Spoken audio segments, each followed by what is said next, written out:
Hi everybody, I'm Mrs. Chase and this is your Algebra 2 class. Today is September 12th, 2011. We're going to talk a little bit about the work we're going to do in Unit 1, which is called Equations and Inequalities, and today we're going to talk about Lesson 1, which is Expressions and Formulas. We're going to run this class in basically a flipped classroom setting. What that means is that your homework is going to consist of watching presentations like the one I'm doing now of new material, taking notes on it, and doing some example problems. The idea is that instead of me talking to you during class and you working in class and you working on the problems at home on your own, you are going to hear me talk and listen to what I have to say at home, and then you're going to do your problems and your more active learning in class with me to help you. The homework is usually not going to consist of a set of problems unless you don't finish the problems from class. Your highest order thinking is going to happen in the classroom with me to coach and redirect you. I'm going to be more of a coach than a person who stands up at the front of the class talking. The whole point of a flipped classroom is to make your classroom time more active and productive. This way you'll spend more of your time doing the problems correctly and less of the time frustrated and unsure if you're doing them right.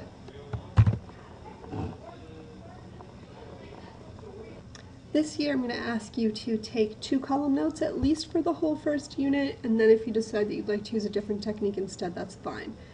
But 2-column notes work the way that they're presented here.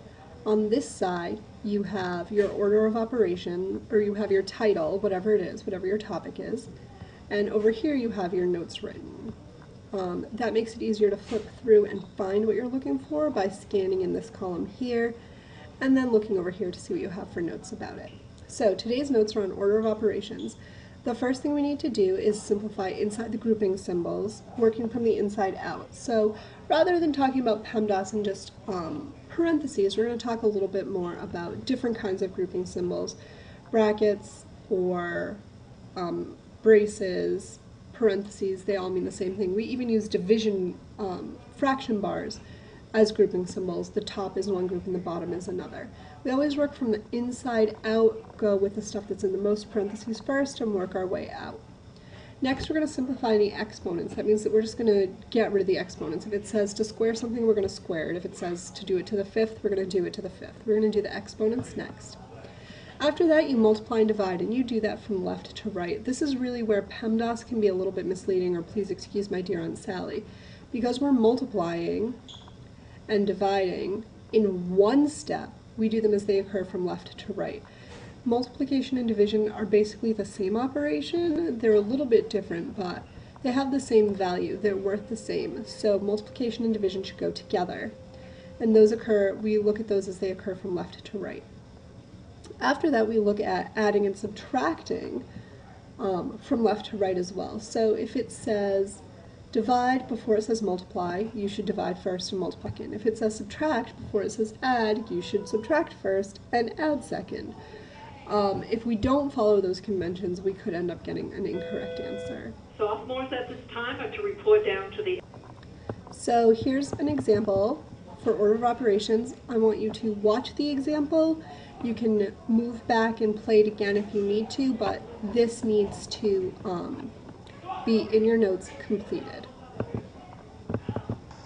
This is the first example of how to simplify a problem that involves a lot of different operations. You can see here we have two sets of grouping symbols, one set of brackets and one set of parentheses. We also have addition, exponents, we have division and multiplication. This is addition. I might have said it was division before. So we know the first thing we need to do is work within our grouping symbols, and we need to work as far to the inside as possible. So I'm going to do this addition piece first. 3 plus 6. So 3 plus 6 is 9. I'm going to make this bracket on the outside because I haven't gotten rid of that yet. I still need to have the 9 squared. I need to still have my divided by 3. My finishing bracket, and then times 4. Alright, so what do I do next? So I still have this bracket, I know I still need to work inside of that. And I have two operations. I have an exponent and division. So my rules say that I need to do exponents first, then multiplication and division. So I'm going to do 9 squared. 9 squared is 81. So I have 81 divided by 3.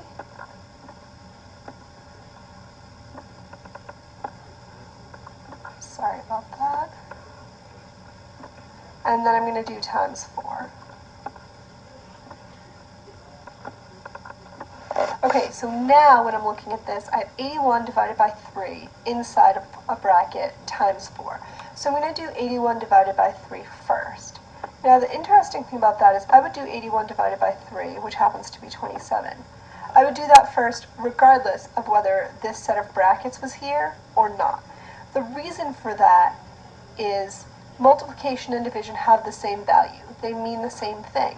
So division and multiplication go in the same step and we work them from left to right. So technically I don't really need this set of brackets here because they're implied that I would do the division before the multiplication because it comes first. So that works for division and multiplication. It also works for addition and subtraction, but it doesn't work for like multiplication and addition because those don't have the same value. Alright, so now I'm going to do 27, which is 81 divided by 3, times 4. So to do 27 times 4 in my head really fast, I know 25 times 4 is 100. And then this 27 is 2 more than that. 2 times 4 is 8. So I just add those together and I get 108. And don't forget, you always put a box around your answer to make it nice and easy for me to find. And you're all done. Now I just want to highlight a couple of mistakes that people make sometimes. Up here, I can't tell you how many times I have people start out by doing 3 squared plus 6 squared.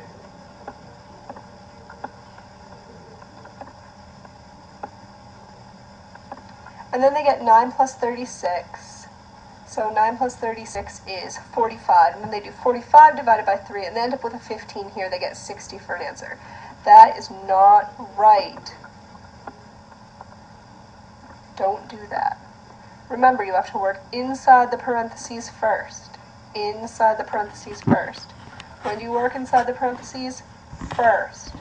If parentheses and exponents, if the exponents are on the outside, you do the parentheses first. Don't forget. All right, look for some other examples coming up. Here's another example where we have order of operations to take care of, and there are no parentheses in this to help guide us on the path to figure out which one's the easiest. So here's our next example, and you can see here we have 15 divided by 3 times 5 plus 1. So if we just follow PEMDAS, which a lot of you know, that would tell us there are no parentheses or exponents, so next we multiply. Unfortunately, order of operations actually says again that you multiply and divide as you come to them from left to right. So the first step here is actually to do 15 divided by 3. 15 divided by 3 is 5. 5 times 5 plus 1, that's what we have left. Okay, so now we do 5 times 5, because we do we do multiplication before addition. So that will give us 25. And we do 25 plus 1, which is 26. So again, you just have to be really careful. If you had done this, 26 is your answer. If you had done this the incorrect way, let's try that in another color. You would do 15 divided by 3 times 5. So you would do 15 divided by 15 plus 1. Next you would do 15 divided by 15, which would be 1 plus 1, and that's 2. Well, 2 and 26, not the same. So don't do it this way. Remember, we multiply and divide in the same step as we move from left to right, the same way that we read. If you can remember that, I think you'll be fine. Okay, so for order of operations, instead of doing PEMDAS or please excuse my dear Aunt Sally, I would like you guys to use GEMS as your mnemonic device. So G stands for grouping symbols, E for exponents, M for multiplication, and S for subtraction, which if you can remember multiplication and division are really the same, you don't need the D. And if you can remember that addition and subtraction are the same, you don't really need the A. So that's the mnemonic I would use, GEMS. Alright, so now we're going to talk about algebraic expressions. Algebraic expressions usually represent some quantity, speed, volume, income, something that we want to study. You can recognize them because they have variables and operations. There is never an equal sign with a, there's never an equal sign in an expression. You can have two expressions that are equal to each other. That would be an equation though. So expression goes with no equal sign, and when we're finding the answer, we always say that we're evaluating an expression or simplifying an expression. So if we look at the expressions on here, we have this one, 4x minus 5y plus 8 to the z. You can see it has operations, addition, subtraction, and exponents. It has 3 different variables in it. Here we have 2ab, that is also an expression. It has multiplication implied between the 2 and the a, between the a and the b. It has 2 different variables as well. Down here we have m minus 12, which has 1 variable, and then a constant value and 1 operation. Even if you just had like x, that's sort of an algebraic expression. Usually we like to have at least 1 operation in there though. This example shows how to evaluate an expression. So this is a and then b squared and b plus a. I have a is 12 and b is 0.5, and what do I need to do with all that? Alright, so the first thing that I like to do here is actually write, I actually like to write the numbers in where the variables were. So that's 12, and then a bracket, and then 0.5 squared, and then there's a decimal point in there, I can't really see it anymore, and then 0.5 plus 12. Okay, so now there are a whole bunch of ways that I can attack this. I'm going to think about what I need to do first. So parentheses first, so that's all of this stuff in here. But then I need to do the furthest parentheses first. So that means that I need to do this addition right here. Okay, so 12, bracket, 0.5. We always want to write the 0 in front of the decimal point so that we don't lose the decimal point. So we know that that's a half, not a 5. And then this is going to be 12.5 now, because that's 12 plus 0.5. 12.5. Okay. So I'm all done with those parentheses. I still haven't written there to remind me to do the multiplication, but I don't need to do any more math in there. Okay, so now I need to do this 0.5 squared. Alright, so 0.5 squared. You can do that on your calculator if you need to, or maybe you can just remember that that is 0.25. So I have multiplication here and here. That means that I can get rid of all my grouping symbols now, because they are all multiplications. Still going to put the 0 there, so that I know that this is 0.25, not just 25.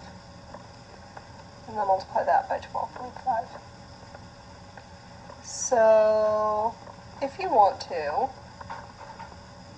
you can do 0.25 times 12.5, because those would be inside brackets here. But again, since it's all multiplication, I can take it out of the brackets. That would make the math a lot easier, because I can do 12 times 0.5, which is 3, and then do 3 times, let's do that.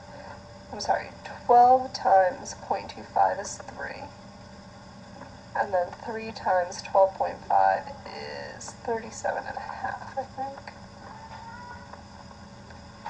Okay, so that's 37.5. And that math is pretty easy. A little bit harder would be to figure out what a quarter of 12.5 is. So a quarter of 12 is 3, and a quarter of 0.5 is 0.125. So that would give me 12 from the beginning times 3.125. 12 times 3 is 36, and then 12 times 0.125 is hopefully going to be 1.5. So I'm going to end up getting, again, 37.5. So I get the same answer either way. It just depends on if you can find a way to shorten the math and make it quicker for yourself, which I was able to do here since 12 divides nicely by 4. And 12.5 does not divide nicely by 4, because of course 0.25 is the same as 1/4. See, it even looks like a quarter in money. Alright, that's it. Okay, I know what you're thinking. Fractions, why do we have to do fractions? Well, because they're important and we use them. So this problem is not very hard. Do not panic about it. I'm going to do the exact same thing I did on the last problem. I'm going to replace the variables with the numbers that the problem gives me for them. So I'm going to have a 4 divided by 3 times, a is negative 2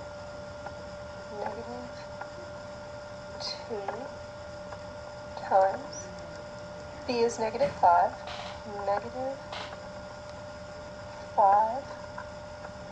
plus 2. Okay. Guess I should make my fraction bar a little bit longer.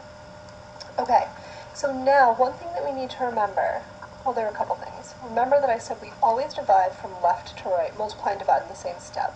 This whole problem only has this division sign. Remember, fraction bars are division signs. And these two multiplication signs, one here and one here, which I put here and here. So it seems like we should probably do 4 divided by 3, and then multiply that by negative 2, and then multiply that by negative 5, and then add 2. The problem is a division bar is like a grouping symbol. It's like there's a grouping symbol, some parentheses around the bottom, and parentheses around the top. Well, the top's just 4, so I don't have to worry about that. So I have to do this multiplication and this addition before I can do the division. So 3 times negative 2, that's negative 6.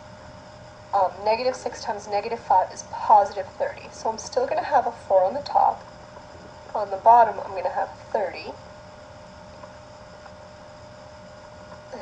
plus 2. So let's talk about how I got that 30 again, just to make sure everybody's good in the same place. I did 3 times negative 2 is negative 6. Negative 6 times negative 5 is positive 30. Alright, so this is just going to be 4. Remember, I have to do this division. I have to do the addition on the bottom before I can do the division. 4 over 32. We're in Algebra 2 now, so when you have an answer like 4 over 32, I don't want you to simplify it to a decimal. I want you to look and notice both 4 and 32 divide by 4. 4 divided by 4 is 1. 32 divided by 4 is 8. Almost as hard for me to write on here as 0 is. And that is all there is to it. So my answer is a fraction, but you know approximately how big 1/8 is.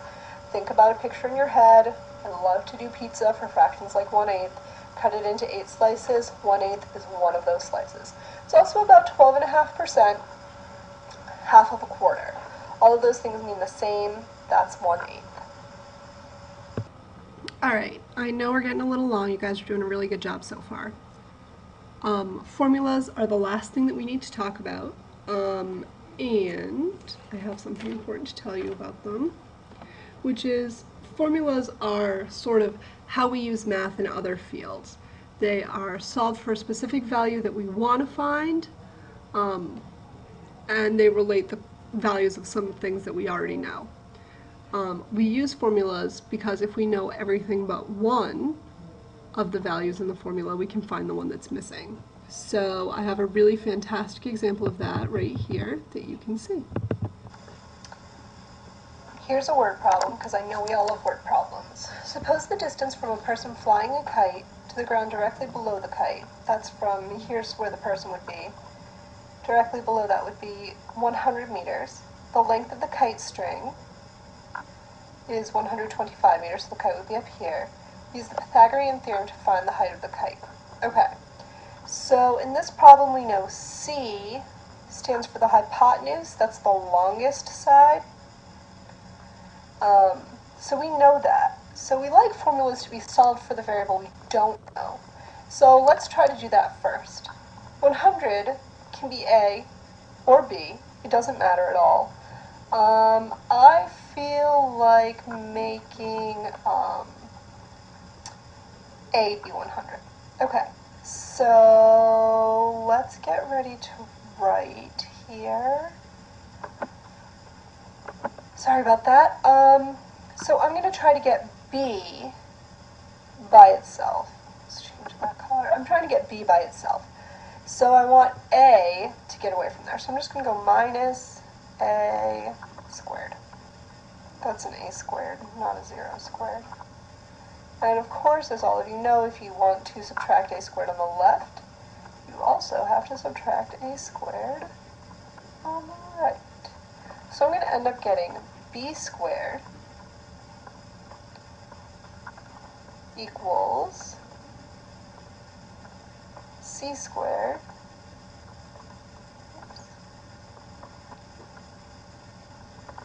minus A squared. Now, sorry, that's horrible. One thing to keep in mind is usually if I was going to do this, I'm going to rewrite that A.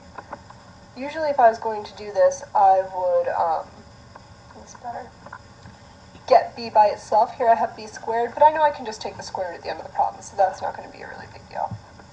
Okay, so now I'm going to go equals 125 squared minus 100 squared. Alright, so probably I'm guessing you don't know what 125 squared is, but luckily I know that it's 15,625. And 100 squared, I hope you know, is just going to have 4 zeros, which is going to make it 10. 1, 2, 3, 4. Yikes. So now I'm going to subtract those two, and I'm going to get 5,625. And that is equal to B squared. Now, of course, that's not actually equal to B, because we know we could never have a triangle where this side was 125 and this side was 100 and this side was 5,625. It just wouldn't make a triangle. Also, we know that 125 has to be the biggest because it's the hypotenuse, so this needs to be smaller than that. So what I have to do is square root both sides, and I'm going to get B equals 75. Now, I am not ever going to make you find the square root of 5,725 on your own, and I don't even expect that you know it. However, B equals 75 is not really the answer to this problem. To answer the problem correctly, you would say the height of the kite is 75 meters, or in more reasonable English, the kite is 75 meters above the ground. And we can put that in our picture here too, just to help us recognize what we've done. Nice job. Alright, I promise we're almost done now. The last thing we have to talk about is simplifying expressions. Simplifying expressions just means that you're combining terms that are alike. So like terms are anything that has the exact same variable part. X and x squared are not like terms, but x and x are.